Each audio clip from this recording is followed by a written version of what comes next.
Bom dia a todos. Eu sou Paulo Fontes, mantenho no Instagram a página Pílulas de Filosofia do Direito e no YouTube a página com o meu nome, Paulo Guedes Fontes. Estou hoje aqui com o professor Júlio Comparini, na produtora 76, para receber um convidado muito especial, o professor da USP, Regis de Oliveira, que está lançando esse livro, Fundo do Poço, o romance da Cracolândia.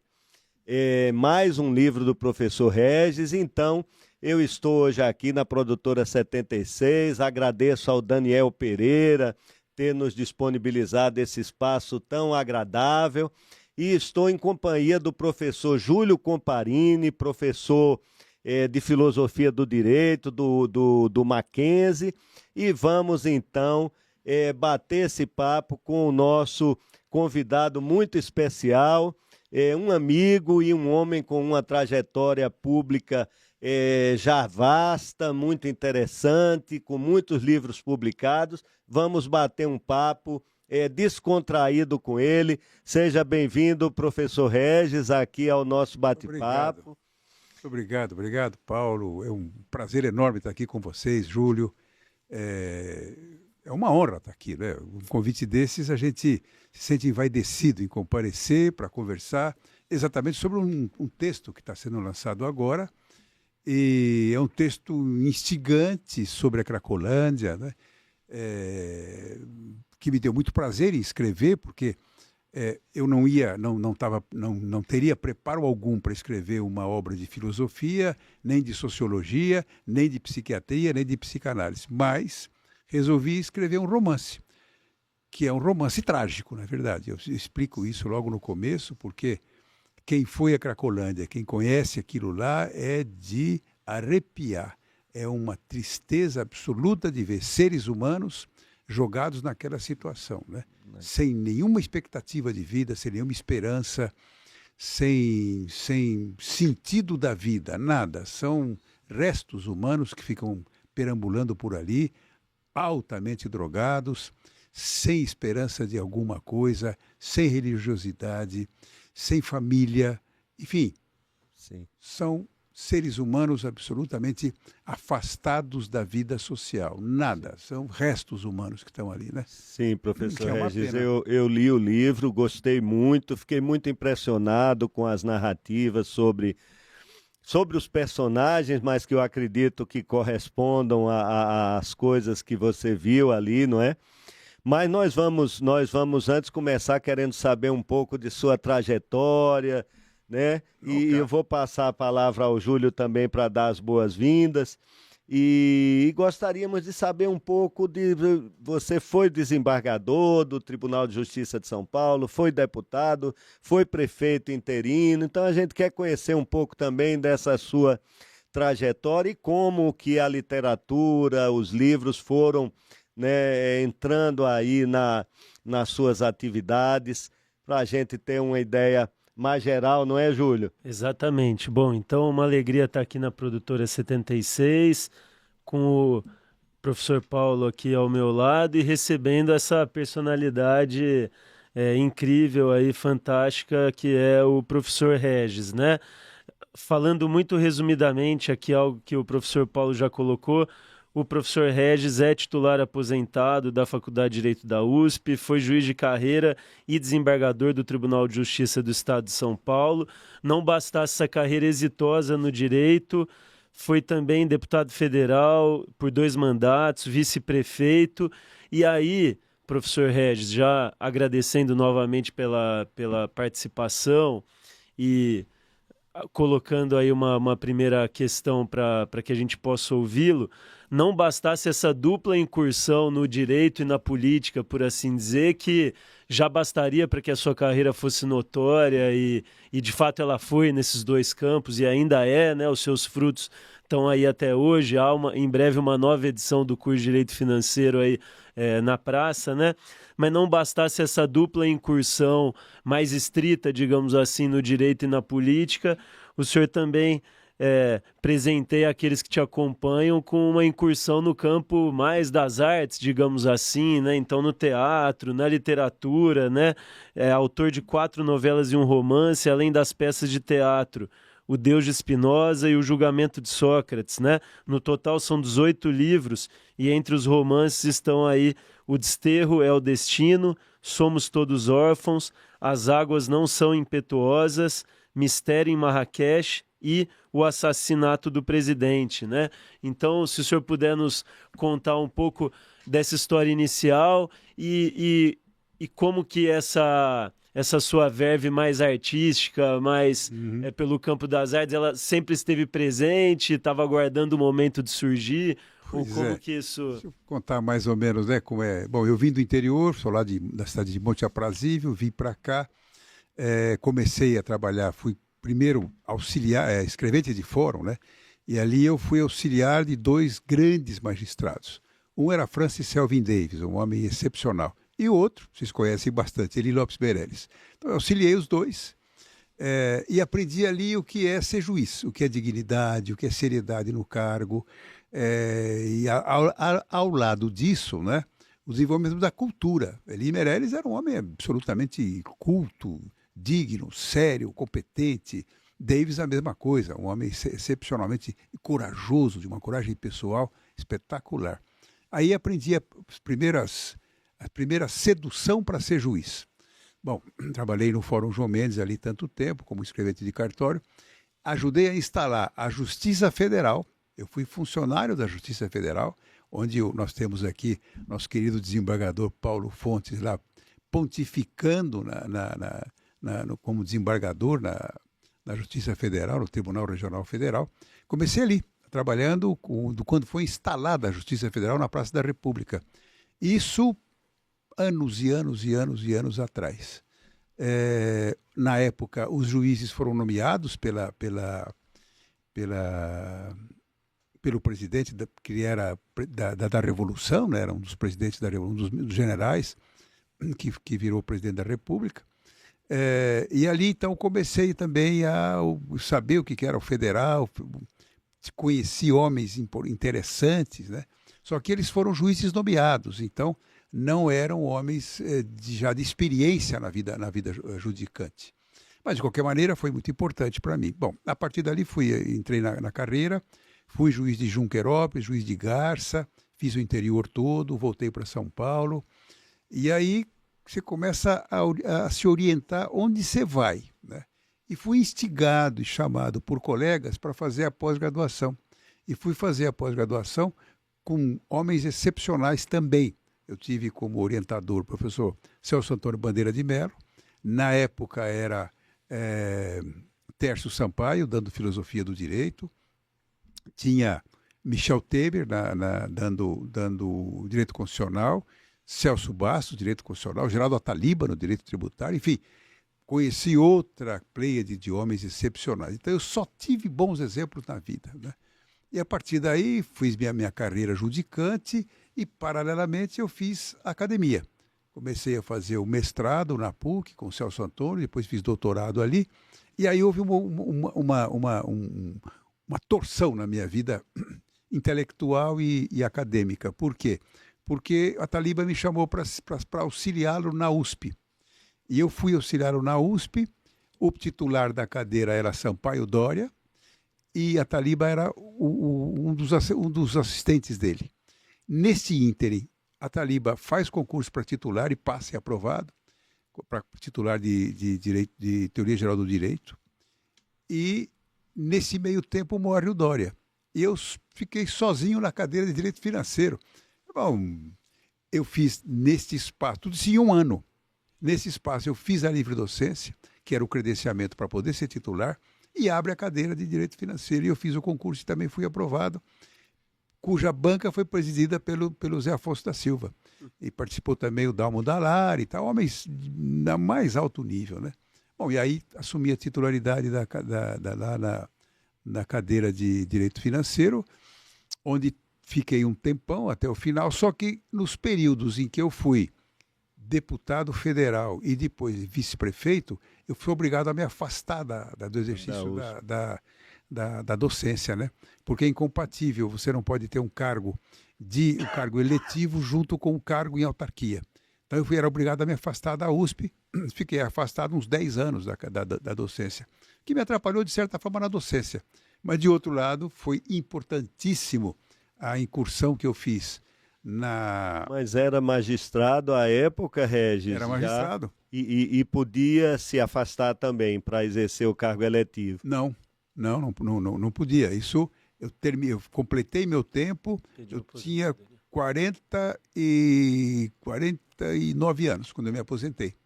Com 45 eu fui desembargador, com 49 eu me aposentei. Mas isso fazendo toda a carreira na docência, né? E aí, quando eu me aposentei, eu me candidatei a deputado federal. Só foi depois, sim. E aí sim, fui eleito num primeiro momento pelo PSDB, eu estava no PSDB, né? Que hoje é um partido em extinção agora, né? E ali com o Fernando Henrique Cardoso, com o Covas. Então foi muito bom também esse contato todo. E o contato no Congresso é um contato espetacular. Você fica conhecendo todos os agentes públicos que fazem a política no Brasil, que fazem a vida ter fundamento e ter vigência, né? Porque é ali tudo que se passa é no Congresso Nacional. Toda a eclosão de discussões. Foram 2 mandatos. Foram 2 mandatos. Eu fiz um mandato pela metade, porque eu tive que renunciar para vir a ser vice-prefeito de São Paulo. Depois voltei. Terminei aqui. Aqui foi um desastre, né? Que eu peguei um prefeito altamente corrompido e minha vida com ele foi só de 5 meses. Aí eu rompi com ele, me afastei do governo, embora continuasse sendo vice-prefeito, mas fiquei afastado do governo de qualquer maneira. Depois fiz uma nova candidatura para deputado, fui eleito, fiquei lá um segundo mandato, aí cumpri o mandato todo. Mas isso é importantíssimo, porque é ali que a vida pulsa, sabe? As grandes discussões, veja hoje, as grandes discussões estão lá, anistia, esse negócio todo que está pipocando hoje. E na você época, já veio para os mandatos com a experiência toda da magistratura? Então, fiquei 31 anos no Poder Judiciário, contando o tempo de escrevente, que eu fiquei 7 anos, depois mais 20 e poucos anos na magistratura, né? Fazendo toda a carreira de juiz de primeiro grau, de segundo grau. E levou essa experiência para o Congresso, claro, que às vezes faz falta aos deputados, não é? Faz. Tudo o trabalho que eu fazia na Comissão de Constituição e Justiça era de segurar todas as inconstitucionalidades dos projetos que eram apresentados. Sim. E era um atrás do outro. E aí, às vezes, até criava uma certa antipatia com os colegas, porque se dizer que o projeto dele era inconstitucional, claro, você passava a não ser muito simpático ao cara, né? Mas consegui bloquear centenas e centenas e centenas de projetos absolutamente inconstitucionais. Preventivo da constitucionalidade. É isso aí. Então, na comissão, tudo passa pela Comissão de Constituição e Justiça. Então, lá era um trabalho exaustivo. Eu tinha, felizmente, uma assessora de primeiríssima grandeza que me ajudava muito a fazer toda essa limpeza ali, o pente fino, né? Uhum. Bom, fiz grandes amizades lá que duram até hoje, com governadores atuais e prefeitos atuais. Isso me valeu de muita experiência também. E aí a vida acadêmica, né? Quando eu fui de PUC, que eu fiz mestrado e doutorado lá, fui para a USP, me tornei titular em 1 ano, né? E isso durou até pouco tempo atrás, quando eu fui obrigado a me aposentar na compulsória. Uhum. Então eu tive uma vida nos 3 poderes da República, né? Fiquei tanto tempo no Judiciário, 2 mandatos como deputado federal e uma infeliz gestão como vice-prefeito de São Paulo. Cheguei até a assumir a prefeitura, que o prefeito foi afastado de tanta corrupção que era, né? Sim. Então, tive essa experiência toda, foi muito gratificante também, porque, veja, eu leciono na USP Direito Financeiro, leciono até hoje, ainda dou aula na pós-graduação. E, quando falam de orçamento, eu integrei a comissão de orçamento. Então, eu não tenho só a teoria do orçamento. Conhece, é a prática, né? Como é que faz, como é que aloca os recursos. Sim. E depois, como é que você consegue resolver isso. E estas emendas parlamentares de hoje, eu já escrevi sobre elas, que são absolutamente inconstitucionais. Uhum. Só que, o que acontece? Quem é que leva isso para o Supremo? Ou é partido político ou é alguma entidade. Ninguém quer levar isso para o Supremo. Para pleitear a inconstitucionalidade, especialmente dessas emendas chamadas R19, né? Que isso aí... Regis, eu tenho impressão muito ruim das emendas também. Eu fiz minha pós-graduação, uma parte na França, e o Congresso, a Assembleia, tem muito pouco poder de acrescentar pontos no orçamento que não estejam dentro de um programa prévio, né? Acaba fragmentando. Aqui o que ocorre, na minha concepção de orçamento é uma lei administrativa. E toda a execução do orçamento tem que ser praticado pelo Executivo. Ou seja, você tem as verbas do Judiciário, e o Judiciário que se vire com elas e que as aplique. A verba do Congresso, da mesma forma, o Congresso e depois tem a verba de execução por parte do Poder Público. E, infelizmente, o Congresso Nacional se assenhoreou de parte desse recurso. Que, na minha ótica, é inconstitucional, porque o que acontece? Não sei se um segundinho só para jogar isso no ar. As emendas podem ser apresentadas pelos congressistas? Podem. Podem por quê? Porque quem tem o poder de iniciativa tem o poder de alterar a iniciativa, tem que ter o poder de emenda. Durante e enquanto o projeto está sendo discutido. Passou aquilo ali, acabou. E quem que pode apresentar a emenda? Só o deputado e as comissões. Mais nada. Mais nada. Então, bancada não pode apresentar emenda. É inconstitucional. Emendas de bancada são inconstitucionais. E depois, emendas praticadas pelo próprio relator. Isso aí, então, é um escândalo de tal ordem que não tem nenhum fundamento constitucional. Nada, nada, nada. E mais, e o que é pior ainda, não querem dar a devida divulgação de quem assina e de quem executa a emenda. Quer dizer, isso é um disparate total. Em termos jurídicos, eu não vejo como isso pode se sustentar. Ocorre que quem que pode levar uma ação direta de inconstitucionalidade ao Supremo? O próprio parlamento, partidos políticos, e partido político nenhum vai querer se queimar com seus parlamentares para apresentar um projeto dessa ordem. Então, o resultado fica aí. O PGR tomou algumas medidas, né? Eu acho, esse novo PGR, houve ali algum questionamento. Mas aí não é para sustentar a inconstitucionalidade, é para dizer quem é para identificar o autor da emenda. Sim, é uma coisa um pouco aquém, né? É só para evitar. Mas um dia vamos marcar outra conversa só para esse assunto que é relevantíssimo, né, Júlio? Claro. E a sua experiência nisso é muito importante, Regis. E eu não sou, né, versado no direito orçamentário, financeiro, nesse nível, mas também tenho essa impressão que há uma distorção absurda. Não é? Apenas ressaltar isso para dar ideia da experiência que eu obtive nas três esferas de poder. Né? No judiciário, bom, a minha especialidade é direito público, então quando falam em direito privado eu fico quietinho, porque eu não entendo nada disso, nem de outros ramos, direito trabalhista, eleitoral, eu não falo nada, mas na minha área, bom, eu sou obrigado a saber alguma coisa, mesmo porque o meu curso de Direito Financeiro, que já está agora na 10ª edição, tem 1.120 páginas. Quer dizer, um pacote de todos os anos que eu fiquei estudando. Uma maravilha, Regis. Pela editora Fórum agora, não é? Fórum. 10ª edição já. 10ª edição. 10ª edição. E será lançado essa edição agora, acho que amanhã, talvez? Não, dia 14. 14. Dia 14 é o lançamento. É um lançamento coletivo, na verdade. São 6 autores, né? Tem o Marçal, Marçal Justem, lá do Paraná. De administrativo. Tem aqui um professor da PUC também, que está lançando, o Zé Eduardo.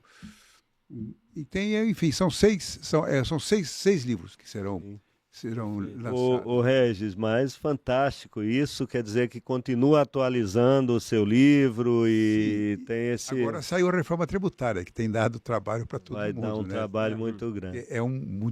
Modifica tudo, tudo. Acabam 5 impostos e criam-se 2. 2 e o seletivo também, podemos falar em 3, mas que racionaliza muito, porque acaba com a competência e atribuição dos estados e dos municípios para ter qualquer disponibilidade sobre os seus próprios recursos. E passa para uma caixa comum, um bolo, né?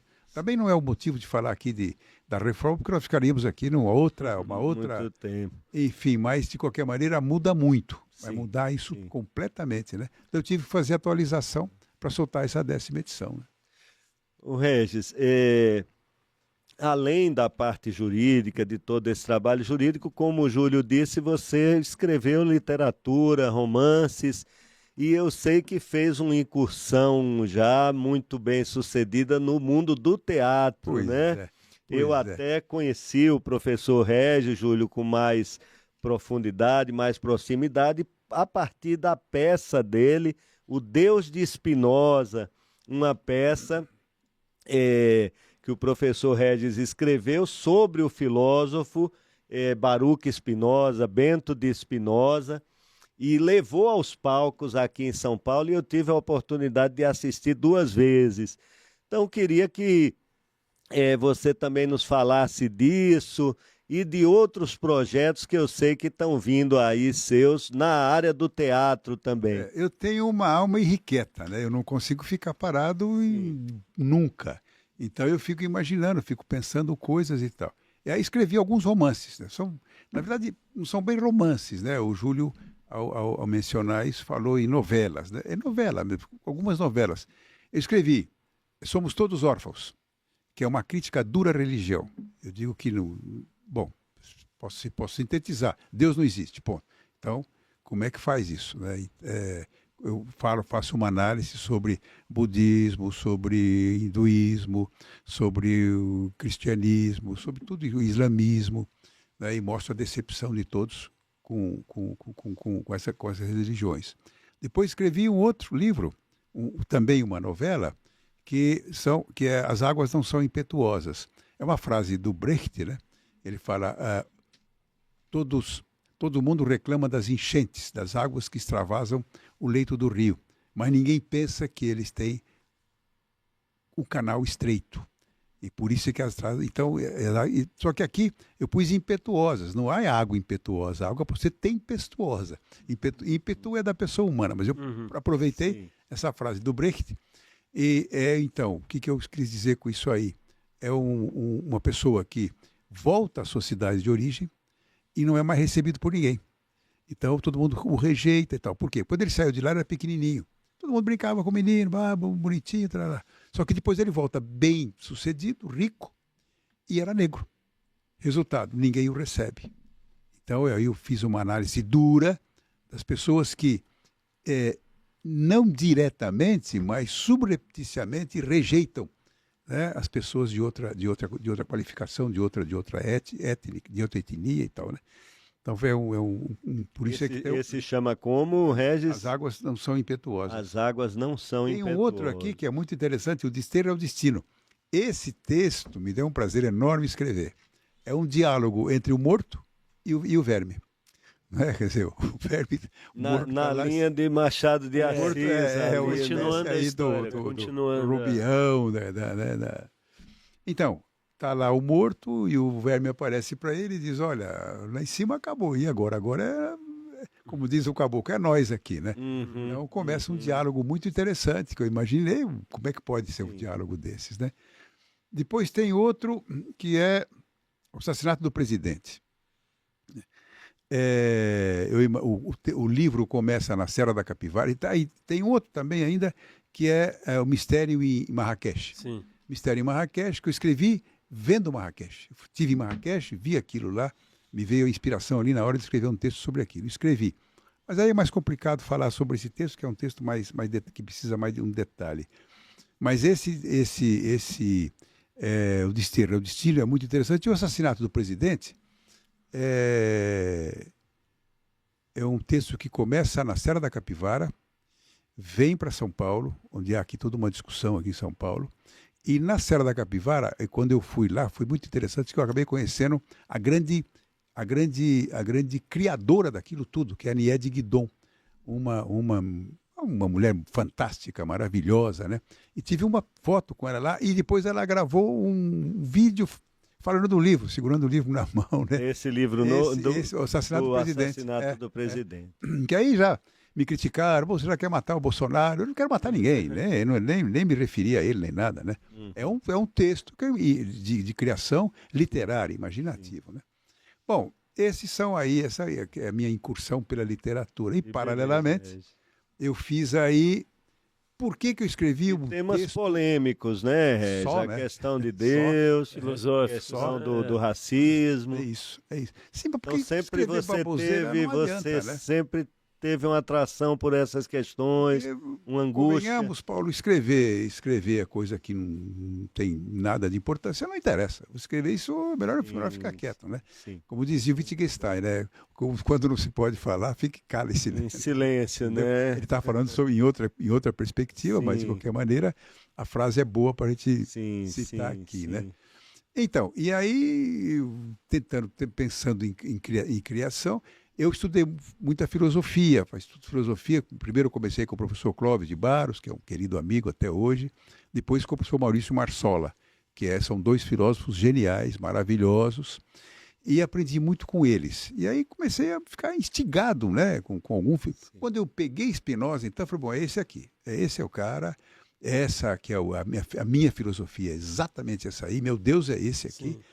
E eu falei, bom, eu vou escrever alguma coisa sobre Spinoza. Só que eu vi que a Marilena Chauí tem um livro sobre Spinoza. Eu falei, bom, então eu volto ao Wittgenstein. A nervura do real. A nervura do real. E depois ela tem também a política Spinoza. Eu falei, bom, então é melhor ficar quieto, não é melhor não falar nada.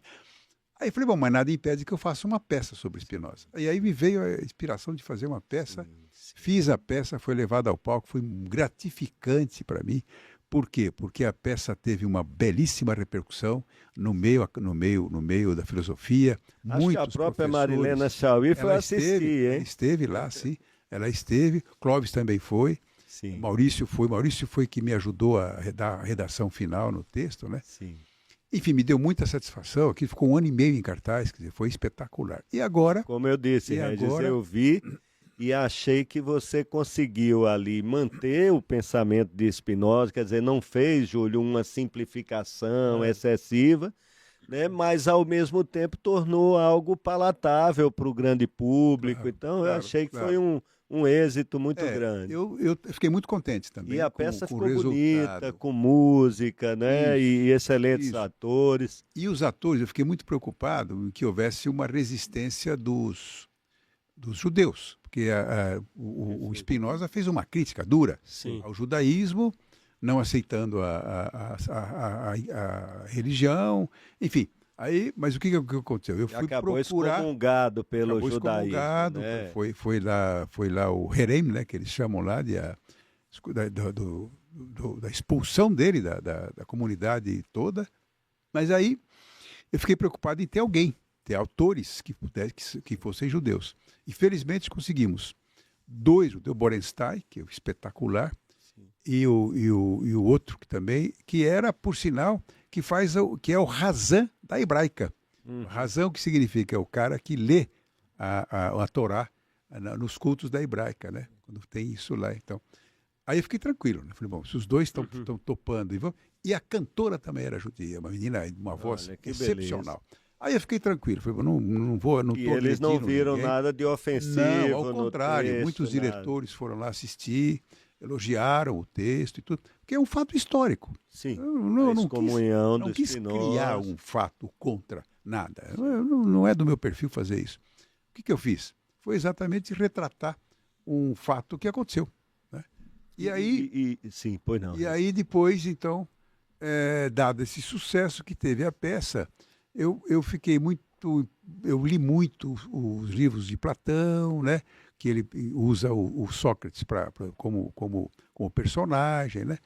E aí resolvi, então, pegar 3 livros do Platão, seja Apologia de Sócrates, Críton e Fédon. 3 livros, e na sequência eu fundi os 3 e deu, então, essa peça que vai ser encenada a partir de 5 de setembro, no Teatro Itália. Então vamos dar destaque a isso aqui, Regis. Então, além do livro, nós já vamos falar do livro do professor Regis, o novo livro, Fundo do Poço, o Romance da Cracolândia, mas o professor está, então, também trazendo uma nova peça de teatro, O Julgamento de Sócrates. Isso. Quando vai estrear, 5 de Regis? setembro, no Teatro Itália, às 8 horas. 5 de setembro estreia essa peça no Teatro Itália.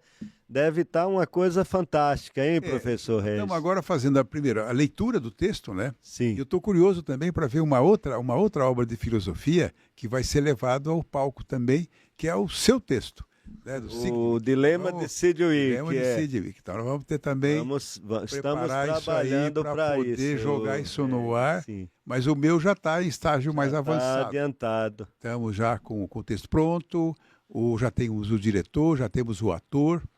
É muito bom, Regis, só fazer um registro. Quer dizer, você pega 3 livros ali, 3 diálogos importantes. Isso. A defesa que Sócrates faz perante o Tribunal de Atenas, depois uma conversa que ele tem já condenado com um discípulo Críton, isso. E depois o Fédon, que já é quando ele vai tomar a cicuta. Uma divagação sobre a alma. E vai refletir sobre a alma. Muito interessante. Ainda hoje eu conversei com o diretor e ele me pediu aí para fazer uns cortes e tal. Claro, primeiro você faz o texto. Depois você vai amoldando o texto, as circunstâncias, a linguagem teatral, o diretor que é diferente, tem toda a razão para poder sugerir mudanças e tal. Vamos fazer isso aí. E, enfim, eu espero que seja também um sucesso, que faça sucesso. Sim. E depois tem mais 2. Né? Tem mais outra, 2 escritas no... Giordano Bruno, a vida do Giordano Bruno, que foi um homem queimado pela Inquisição. E um último, que ainda não está pronto, estou acertando direitinho.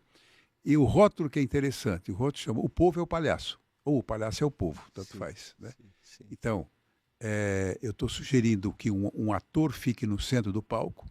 Aí tem que ser um palco pequeno, não pode ser um palco muito grande. E 3 palhaços correndo ao redor dele e xingando. Aí ele vai falar, não, mas eu fui deputado, ei, ladrão, ladrão, sabe? Então eu vou imaginando situações, não, eu sou empresário, ei, vai querer moleza com o Estado, vai querer verba pública, rarará. Então eu vou fazer, e aí o outro fala, não, mas eu queria ser um pastor, então pior ainda, vai cobrar dízimo, não vai fazer nada, só vai iludir o povo, rarará. Enfim, eu vou fazendo isso e o povo está ali, dando uma de palhaço, né? Vou pôr aquela bola vermelha no nariz de todos eles, né? Interessante. Vai ser uma crítica dura aí. Mas pensei aqui, as 2, né, que já estão, uma já foi aos palcos, o Julgamento de Sócrates vai esse ano em setembro, né? E Giordano Bruno, que está na gaveta ainda. Está na gaveta, tá mas pronto. Todas falam de um julgamento, não é? Interessante. Todas têm o elemento do julgamento, claro. Talvez da injustiça. E você tem, claro, são peças que são atores, são escritores que me impressionaram muito, né? Sim. Você pega Giordano Bruno, a vida dele foi excepcional, foi uma coisa de louco, um vulcão que passou ali, e tomando crítica, sendo perseguido e tomando toda a sorte de justiça, né? Sim. Um dos personagens, o personagem principal que o entrega para a Inquisição, quer dele que ele ensine o cara a poder influenciar na mente das pessoas. Ele fala, mas eu não sei fazer isso. Eu não sei fazer isso. Eu sou outra coisa e tal. Aí o cara fala, não é assim? Então tá bom. Aí entrega para a Inquisição. E a Inquisição, na época, servia para qualquer coisa, né? Ele é queimado. Foi um período, pior período que acho que a Igreja Católica teve, né? Um período trágico, né? E, enfim, são situações que a gente vai ficando impressionado ao longo da vida. E quando eu fico em casa, quando procuro ter um tempo bom, disponível, né? Eu fico pensando em coisas desse tipo, né? Esse texto que eu estou escrevendo, o último agora, eu quero ver como é que eu ponho isso no palco, entendeu? Os caras gritando, o povo sendo iludido, o povo sendo traído, sendo itapeado, mas como é que eu ponho isso no palco para poder transmitir para a plateia uma coisa dura, né? Uma temática mais atual também aí das nossas aí mazelas das emendas e tudo. Professor Regis, vamos agora falar um pouco sobre o seu novo livro. Eu vou passar a palavra ao Júlio. Nós 2 lemos, gostamos demais e o Júlio vai começar aqui fazendo algumas considerações que ele tinha me adiantado e eu achei muito interessante, Júlio. Bom, então foi uma alegria, uma satisfação muito grande poder ter lido aqui O Fundo do Poço, o romance da Cracolândia, viu, professor Regis? E eu me lembrei, lendo o texto, de algo que conheci um pouco estudando fundamentos filosóficos dos direitos humanos, né? Diz que nos idos do século XVIII, um outro filósofo muito caro a todos nós, imagino que é o senhor também, que foi Jean-Jacques Rousseau, né?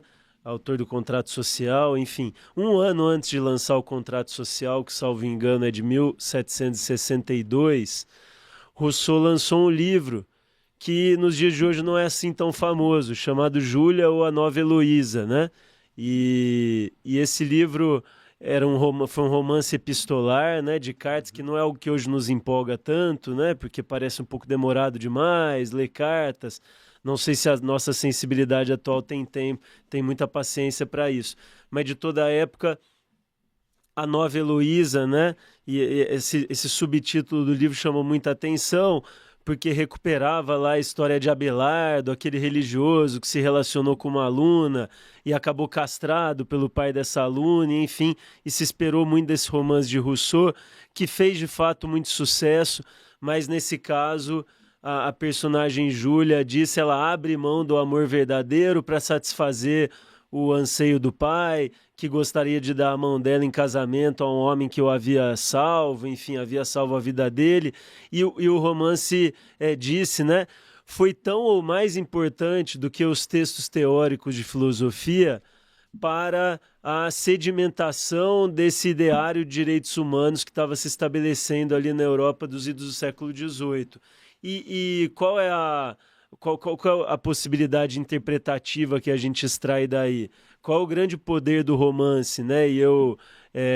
Da literatura no geral, e isso me veio à mente quando eu li o seu texto, muito embora o professor tenha advertido no início, né? E acho que você comentou aqui no início do nosso papo, olha, não é algo tecnicamente filosófico, não é algo tecnicamente sociológico, nem psicológico, nada disso, né? É literatura e imaginação, essa palavra tão importante que o senhor também mencionou aqui.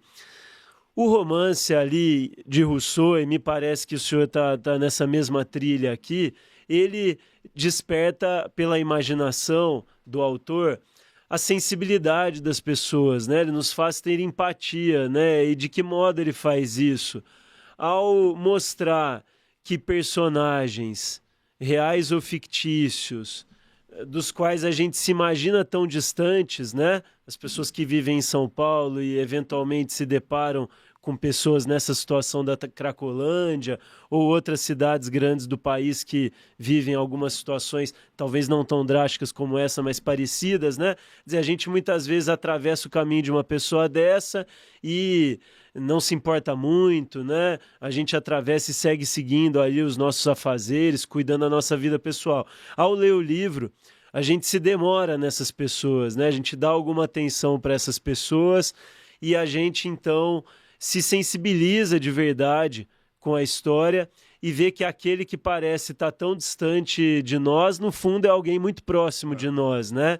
Eu, então, fiquei muito sensibilizado, muito emocionado em ler aqui os relatos, né? Há vários personagens marcantes, há o Francisco, que é o primeiro que aparece, há a Larissa, se eu não estou enganado, que é uma servidora e que também gosta de teatro, né? Que é uma coisa que o senhor também fez aí a incursão e acaba também se envolvendo nesse mundo. Então, eu gostaria que o senhor começasse falando sobre como é que o senhor vê isso, né? Como que o senhor vê o papel da literatura e se era esse mesmo talvez o intento, né? Ainda que não sendo uma obra tecnicamente filosófica, sociológica e sequer, né? Eu acho que a sua obra é muito mais do que isso, né? Não há aqui, evidentemente, um propósito de atuar diretamente na política, digamos, mas me parece o seu texto, ele sendo literário, irradia para todos esses campos, né? Ele faz com que a gente pense, faça reflexões sobre o que poderia ser feito e ele pode servir, me parece, de um excelente combustível para impulsionar mudanças e políticas que precisam ser adotadas para que isso seja revertido, né? Então, não sei se o senhor concorda com isso que eu coloquei, é mais uma provocação para que o senhor possa falar sobre o texto e sobre o seu impulso. O que sucede em relação ao livro, né? Você invocou Rousseau, só que Rousseau foi um homem absolutamente contraditório, né? Ele fez uma porção de filhos e nunca recebeu nenhum. Jogou todos para outros cuidarem, no orfanato, né? Então, claro, era um homem politicamente excepcional, os livros dele são notáveis, né? Notabilíssimos, né? Por todas as forças que tem, intelectual. Bom, começou disputando lá congressos, apresentando teses, então tem textos espetaculares dele. Mas o Rousseau aqui não iria ficar bem encaixado no texto, porque abandonou os filhos todos. Pessoal, abandonou os filhos todos. Mas, enfim, o que sucedeu aqui? Eu leciono lá na faculdade, na pós-graduação, direito financeiro. Então, quando eu falo sobre orçamento, eu digo, bom, eu peguei e imaginei de levar os alunos na Cracolândia, até a Cracolândia, para saber o que é aquilo lá. Ninguém conhece aquilo lá. Então, basta ir lá para ficar apavorado, horrorizado, né? E condoído ao mesmo tempo. Então, eu levei os alunos. Levei uma primeira vez, fomos lá, todos eles. E pela manhã, 8 horas da manhã, a gente foi, fizemos um passeio ali, uma incursão, a Polícia Militar nos deu o apoio. E aí eu falei, bom, agora vamos voltar para a faculdade para continuar a aula. Os alunos não dá para continuar a aula, ninguém quer continuar a aula depois de ter visto, de ver isso aqui. Qual o sentido? Então, realmente um negócio acachapante, dolorido de ver, um negócio assim, né, que vai ao fundo da alma mesmo para... E aí, bom, eu não iria ter qualificação profissional para escrever uma obra sociológica, merece. Uma obra sociológica aqui, ou psiquiátrica, ou psicológica, seja lá o que for. Mas eu falei, bom, eu vou então criar situações, imaginar situações. Aí estive lá algumas vezes, sempre acompanhado da Polícia Militar, que foi de extrema utilidade para mim. Conversei com algumas assistentes sociais, fui até o Hub, tem lá um HUB, um Hub, que é um hospital, uma casa de acolhimento deles lá, né? Mas espetacular, tem uma estrutura muito boa, recursos ali não faltam. Então, tem toda a estrutura, tem médico, tem psiquiatra, tem camas, tem tudo, remédio, tem tudo lá. E aí comecei a falar, bom, então, como é que eu vou escrever? Eu quero escrever alguma coisa sobre isso aqui para chamar a atenção da população, né? Eu digo aqui na abertura, no prefácio, que digo, olha, precisamos despertar a atenção da comunidade para isso. Solução tem? Claro que tem. Nada é insolúvel no mundo. Então, tem. Solução tem. Tem gente lá para trabalhar? Isso aí tem. Tem recursos? Tem. E por que não se resolve? Né? Então, é difícil ser essa indagação. Aí eu comecei a, então, ver situações que ocorreram lá, algumas que estão relatadas aqui, são situações que eu ouvi no local, e outras que eu imaginei. Claro, não é difícil você imaginar a tragédia dos outros, né? E nem para o bem nem para o mal. Quando você deixa a imaginação criar situações, você liberta o teu pensamento para poder vagar à vontade. Você pode imaginar num outro mundo, nas nuvens, você voa, né? Aquela história tem uma música brasileira que diz isso, né? Que deixa o pensamento rodar, você vai ver, o pensamento não tem limites, né? Então você cria situações mentais. E foi o que eu fiz aqui. Tem situações reais. Situações que correspondem, não é? São reais. É claro que algumas são imaginadas, sim, mas que eu tenho certeza que existiam. Dentro daquele contexto, né? Se passaram. O Regis, sobre isso eu vejo que os capítulos, eles foram estruturados, pelo menos no início do livro, cada um sobre um personagem, digamos assim, né? Então nós temos aqui a Margarida, que é uma mulher trans, né? Nós temos a Elisa, uma moça que acaba se prostituindo. Nós temos o Francisco, que talvez seja assim um protagonista do livro. Ele de alguma forma consegue se preservar mais ali naquela situação, né? Tão difícil. tinha que arrumar alguém para ser o narrador, né? Sim. Então, e ele é o meio que o narrador. É muito interessante. No assassinato do presidente, eu faço uma discussão entre o autor, o narrador e o personagem. Eu imaginei uma situação e o pessoal tem gostado muito disso. O que acontece? Você tem o personagem, você tem o narrador. O narrador é um personagem que você cria e você o dirige. Só que, de repente, o narrador não quer fazer aquilo que você quer. O narrador tem vida própria. E é curiosíssimo isso. Sempre ouvia falar isso, né? Não, o personagem assume a sua própria personalidade, faz. E é verdade. Porque, de repente, você está escrevendo sobre alguém, está narrando alguma coisa, e você percebe que não é para onde você quer ir, ele te conduz para determinadas situações. Isso é muito interessante na vida imaginativa, né? O cara te conduz. Ele realmente assume o relatório, assume a narração. Só que aí eu pus um break nele, lá no assassinado do presidente. Não, peraí, calma aí, você quer saber que você não vale nada? Então eu te tiro do relato. Aí você tira, num capítulo eu tiro o personagem, o narrador do relato, põe outro para narrar. Isso eu notei, essa mudança do foco narrativo, confunde um pouco, mas é interessante. Mas é interessante, porque por hora você está narrando, mas você põe alguém para narrar no teu lugar. Às vezes é o autor que está falando e às vezes o Francisco... E às vezes ele entra em confronto. Sim. Não aí nesse texto exatamente, mas no assassinato do presidente. Eu pus os dois em confronto. Então, no assassinato do presidente. Então eu tiro o personagem e põe outro que vai narrar. Então deixa o outro falar. Aí de repente você fala, não, então eu vou deixar você mesmo. Aí eu volto o personagem no texto, que me deu muito interessante isso, né? E você tem liberdade para fazer o que você quiser no teu texto, né? E aí aqui o que mais me chocou aqui nesses relatos todos foi a filha que foi procurar a mãe. Não sei se vocês se lembram desse episódio. Quer dizer, tem o pai que vem procurar o filho que vem procurar o pai a mãe que vem procurar. Mas esse episódio isso foi criação minha.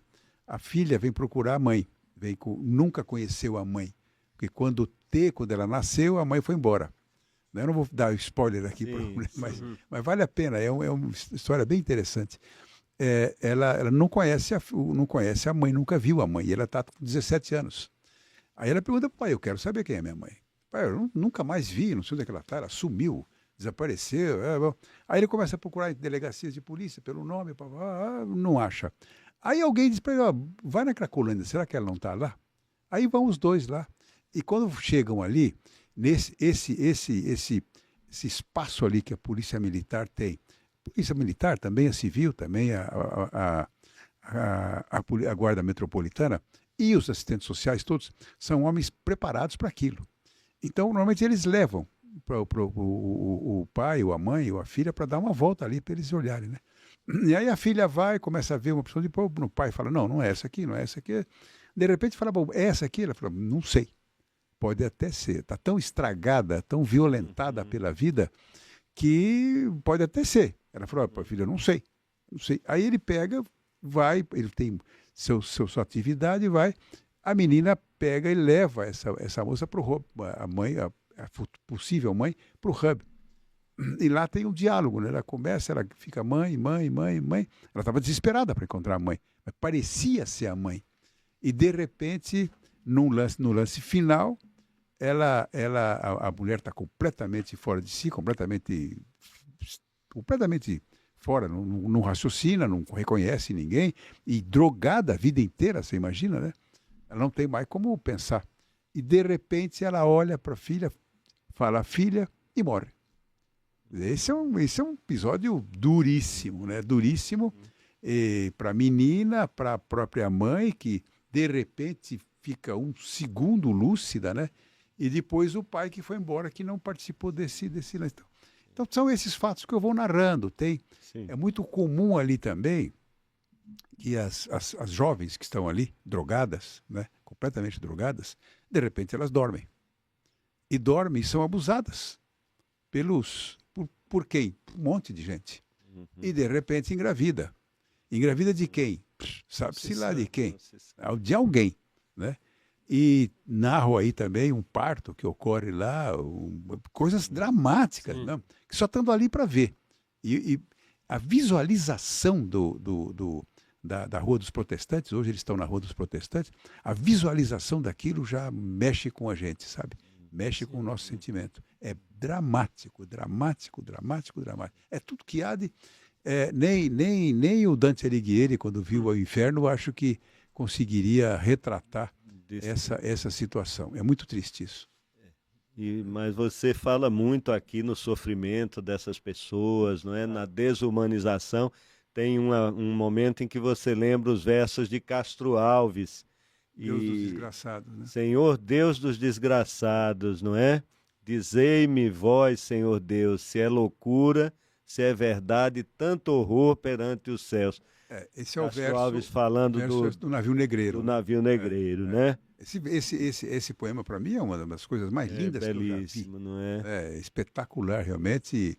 E foi isso que você viu na Cracolândia, essa e você, desgraça humana, e mais, alguns religiosos tentam ir lá, tentam ajudar alguma coisa, vão lá fazer uma incursão ali, mas o problema é muito dramático. Então teria que ter realmente toda uma estrutura de recuperação, de acompanhamento psicológico, de acompanhamento físico, de tratamento, e mais, o que é o mais importante de tudo é trazer a família para ali.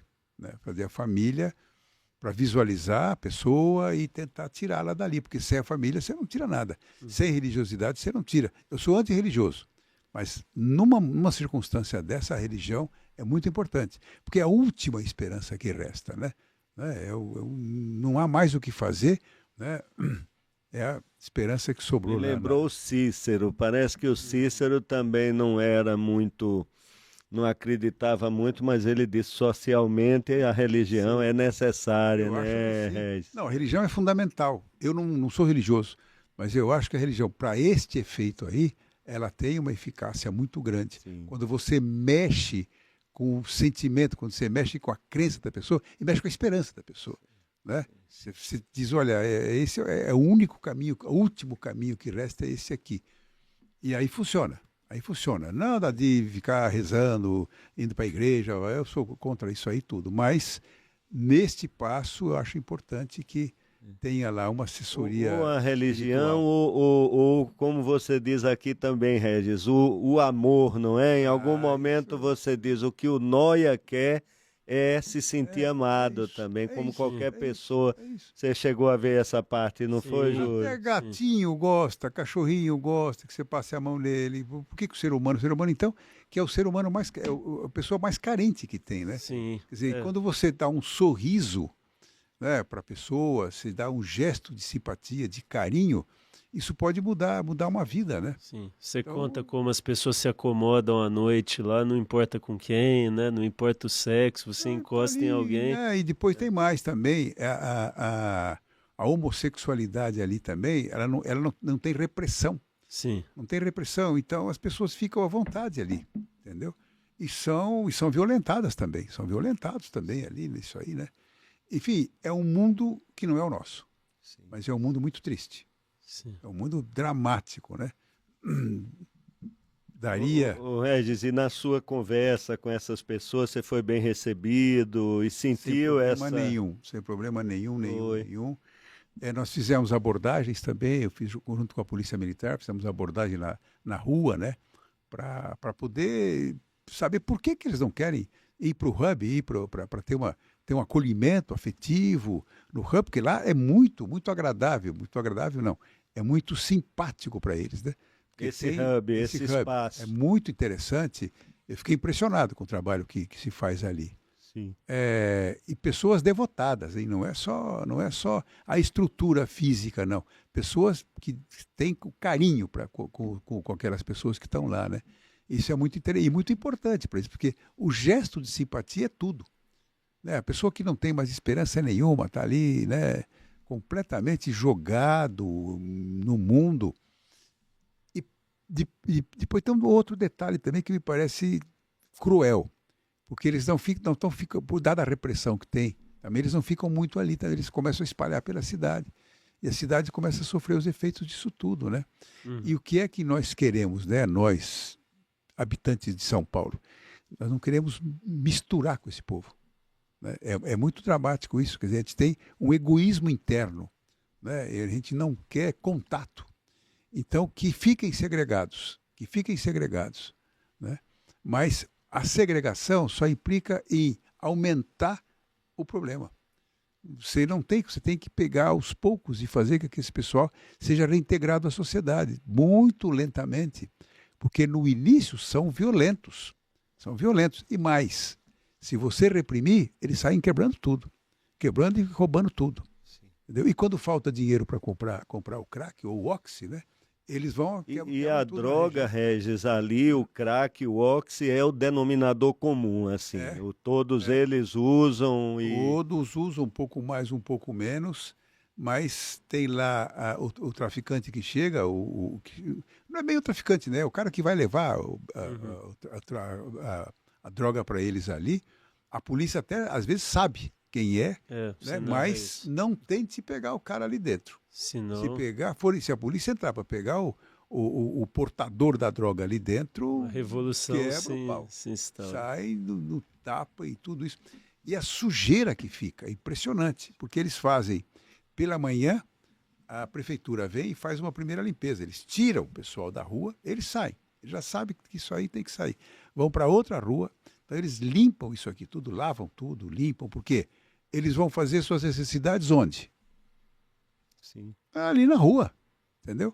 Então você tem que limpar aquilo tudo, aí eles voltam para cá, para a rua, para protestante, aí lavam o outro lugar onde eles estão lá. Então isso é diário, 2 limpezas eles fazem por dia lá. Sim. Quer dizer, é um negócio que dá uma assombroso, despesa grande para... E como é que você aloca recursos para isso? Você tem que alocar recursos para manter o pessoal todo, polícia militar, polícia civil, polícia da Guarda Metropolitana, você tem que ter os assistentes sociais, os médicos, e tudo isso aí custa. Isso custa. E também a limpeza, né? Eles chegam lá com aquelas jatos d'água, jogam tudo para lá, limpam tudo, para depois eles voltarem e à noite está tudo sujo de novo. Por quê? Porque não há nenhuma circunstância para fazer higiene alguma. Você tem ali... o fluxo é muito grande, eles chamam de fluxo, né? O que se passa ali internamente. Você tem, sei lá, centenas de pessoas ali, centenas, eles chegam a 1.000, às vezes 700, 600, 500. E alguns vão lá, compram a droga e saem. Então você não conta isso aí lá. Mas estão na cidade, estão esparramados pela cidade. Para outros locais. Isso, para a comunidade, para São Paulo, isso é triste. Fazer uma administração pública que sabe dessa existência desse povo todo e não toma providência. Ou toma providência, mas não age com a eficiência que deveria. Uhum. É isso aí. Júlio, Bom. Não só ainda uma questão que me chamou a atenção na leitura aqui, o poder destrutivo dessas drogas, hein, Regis? É terrível. Você narra alguns casos aqui que, como eu disse, devem sempre estar amparados ali no que você viu. Me parece que poucas vezes que a pessoa usa e já está viciado e a vida já degringola, não é? As pessoas que vão para lá estão no desespero. Elas são pessoas desconectadas com a vida comum, né, com o dia a dia. Então, buscam uma fuga. Essa fuga qual é? A fuga é a droga. Sim. Que droga? A droga mais barata que tem, porque não são pessoas ricas que vão para lá. Porque o rico está pegando o seu entorpecente lá no seu apartamento, na sua casa, nas baladas, né? Estão lá cheirando pó, cocaína, etc. Lá não. Lá é o submundo, realmente o submundo. Né? Então, sem expectativa nenhuma de nada, de esperança, isso é muito triste. Agora, é muito súbito, né? No caso aqui da Larissa, que eu acho que eu até comentei, né? Uma pessoa que tinha um emprego, uma servidora ali, que também gostava de teatro e de uma hora para outra, né? Não muito tempo passe e nada que não poderia, nenhuma adversidade que não poderia cometer qualquer de nós acontece, ela, de repente, aqui, como o professor diz, né? Não faltou muito para ela acabar com o seu dia a dia na Cracolândia, né? Então, de uma hora para outra, quer dizer, uma pessoa que é dito aqui não era rica, mas que tinha uma vida relativamente estável, né? Minimamente estável, e de repente, com acesso à Cracolândia liberado, né? Perde o emprego, o teatro que já não ia bem, né? Piora, né? Você tem que retratar todo tipo de as pessoa, possibilidades, todo né? tipo de pessoa Sim. que vão sendo frustradas na vida. Quando contam com a ajuda da família, as pessoas conseguem superar muitas crises, né? Uhum. Mas quando você se vê abandonado por tudo, tem um outro relato que eu faço aí também, de um homem rico que pega uma Sim. jovem, papapá, hospeda a moça lá e tal. Sim. E de repente abandona. E o cara já era casado, abandona a moça lá e a moça fica. Então, era uma vida confortável, gostosa, né?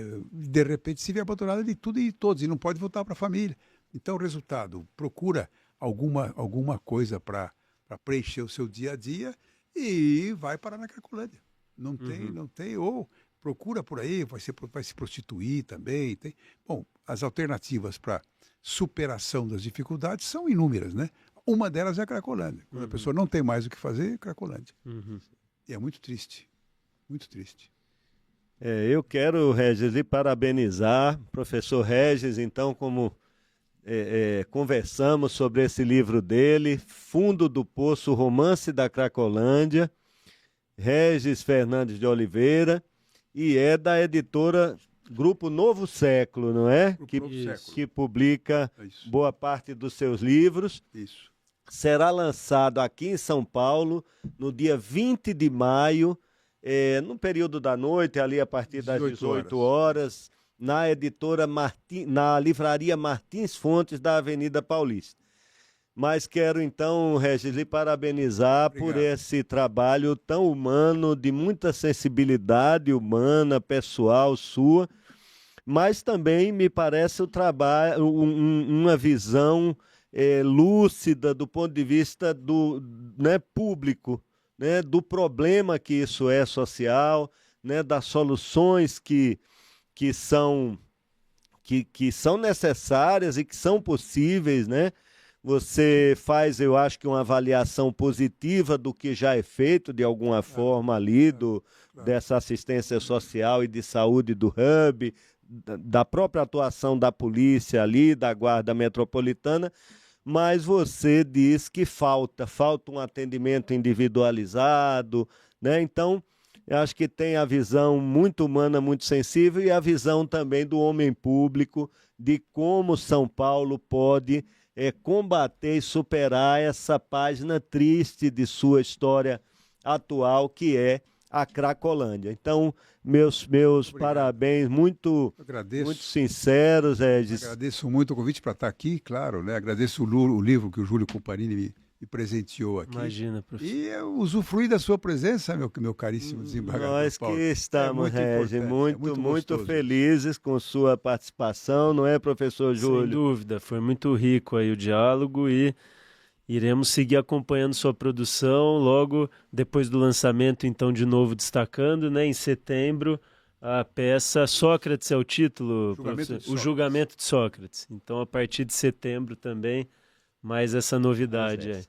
Então vamos ficar de olho no professor Regis. Muito obrigado. Já em setembro, o julgamento de Sócrates, então teremos outras conversas. Muito obrigado, Regis, Júlio. Obrigadão. Obrigado. Obrigado.